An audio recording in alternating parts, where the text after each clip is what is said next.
Tim, you're on the line with Forrest and Seth. How you doing? I'm fine. How are you guys? Never had a bad day, man. Yeah, that's good. Okay, so you got problems right off the bat with numerology or biblical numerology or both? Yes. I have a problem with numerology because it's pseudoscience. I have a problem with the Bible. I have a problem with the Bible being true. A lot of things there.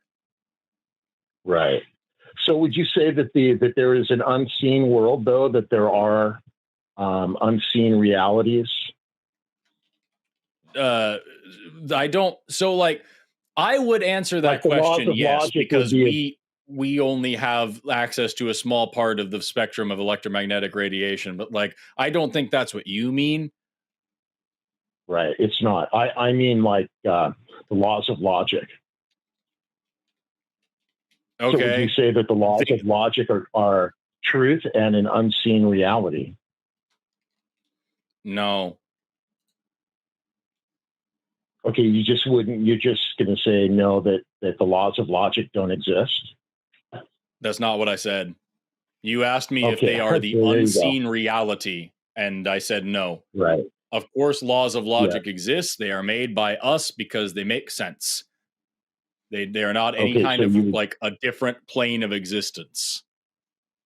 Yeah, so I think that the unseen world bears the fingerprints of God, like the laws of logic. There are three fundamental laws of logic, and I think that is one of the immutable properties of our universe. Okay, and I think that it's the fingerprint of God, and that's just one of them. There are three immutable properties of truth.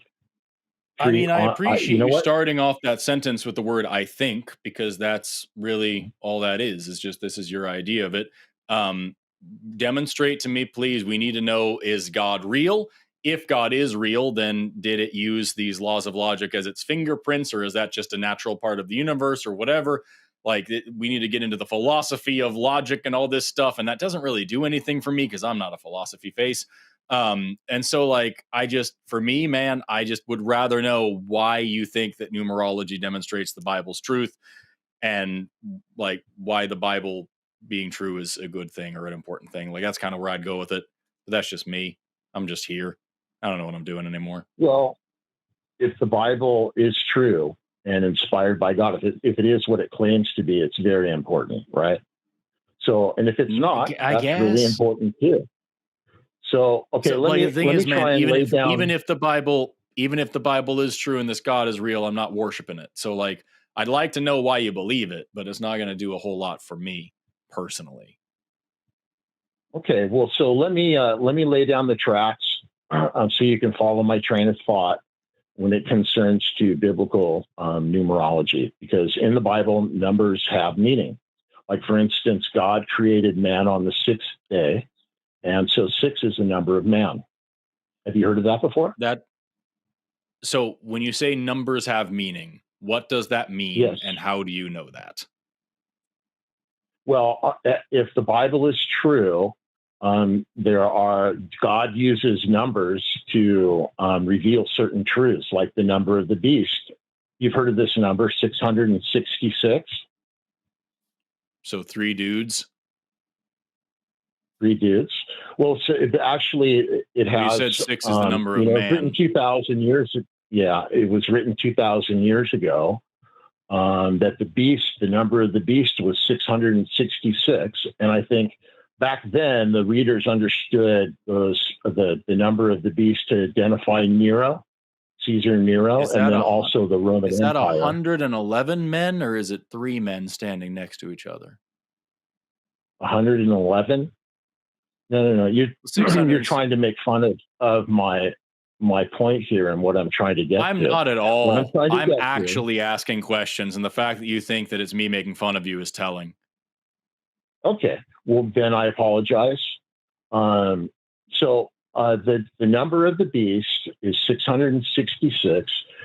Back then it stood for the Roman Empire. The first 6 numbers of the Roman numeral system add up to 666. And I told you I had to lay down some tracks so you could follow my train of thought. Okay.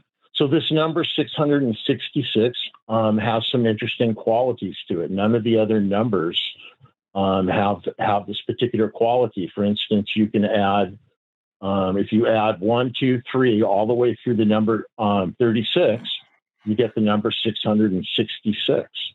Okay, so numbers mean things in the Bible. And certain numbers have...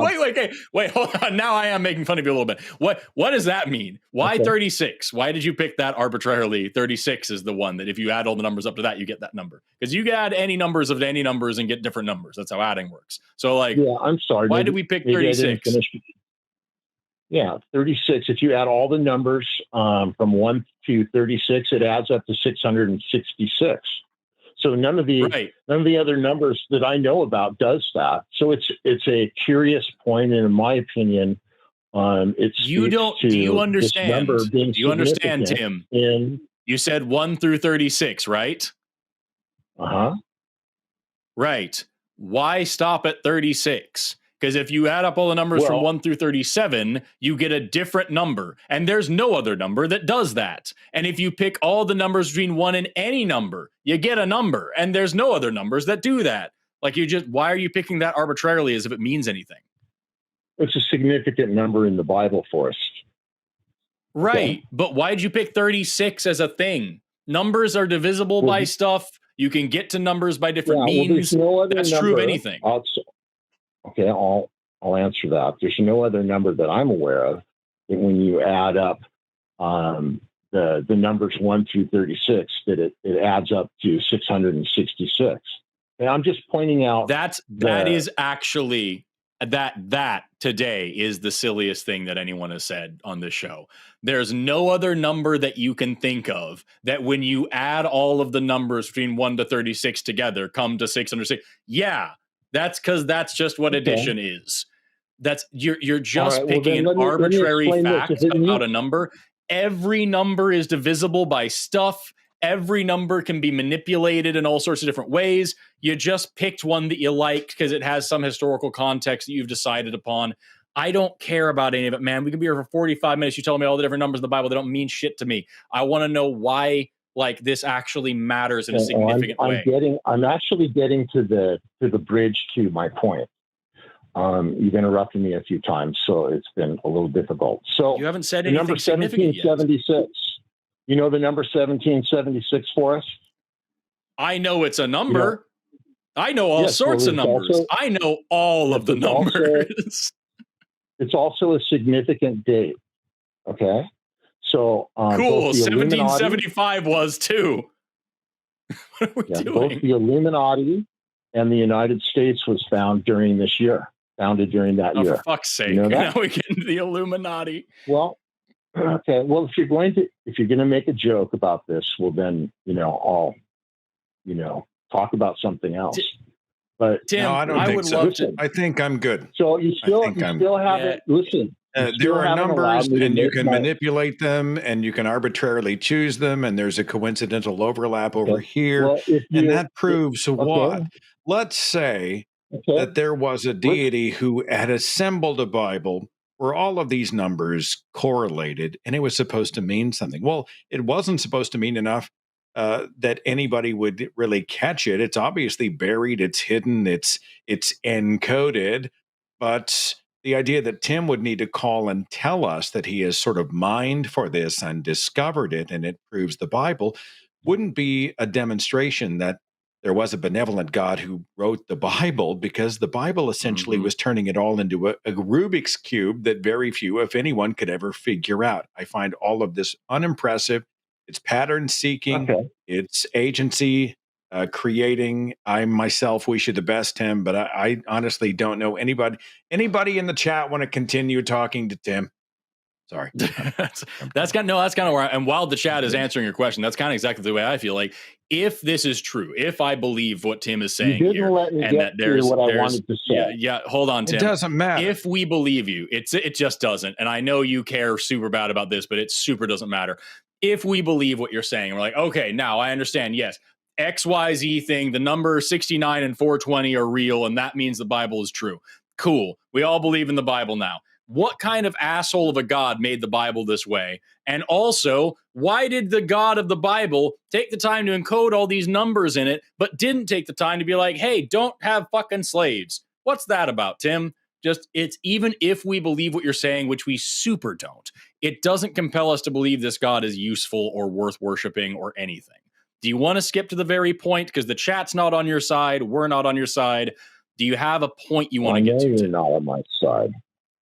Okay, so can I finish my point then about the 1776? No, I don't care about 1776. I don't. Good. Yeah, I don't care about the Illuminati. I just want to hear what's the end, Lord, the last thing you were going to say, the very, very end, the conclusion. What is it? Sure. Here it is. The Illuminati was founded in 1776. And you're just right back to 1776. All right, Tim. Yeah, you're right back to the same thing. You cannot break script to save your life. I'm bored of it. And it's man, you've been waiting for an hour, dude. And this, you can't even just fucking get to the end. Just the point. Tim, how often do you call these shows? I'm just curious. I'm only here every once in a while. Lot. I've called 4 times. It's a lot. 4 times in the last how long? How long's it been? I called last week. Last week. Okay. All right. Yeah. Well, so thanks for calling, Tim. I appreciate you very much. Have a good day. I see the call from last week is where you said that you believe that atheism is self-terminating and that Christianity promotes life and liberty is what I've got on the call for last week. Yeah. Can I go there? Because I can demonstrate that atheism is self-terminating. I'm curious to know how does Christianity promote life and liberty for women and LGBT people, Tim? Well, it promotes as much liberty as they can have anywhere on planet Earth today, because America was based on you know what? You guys can't let me talk. Bye, Tim. Yeah, Tim calls a lot, and like it's never good. And like I hate to be a jerk, I really do, but like, dude, you can't just skip to the point. Like, I don't know why he gets back on. I'm not sure I get that.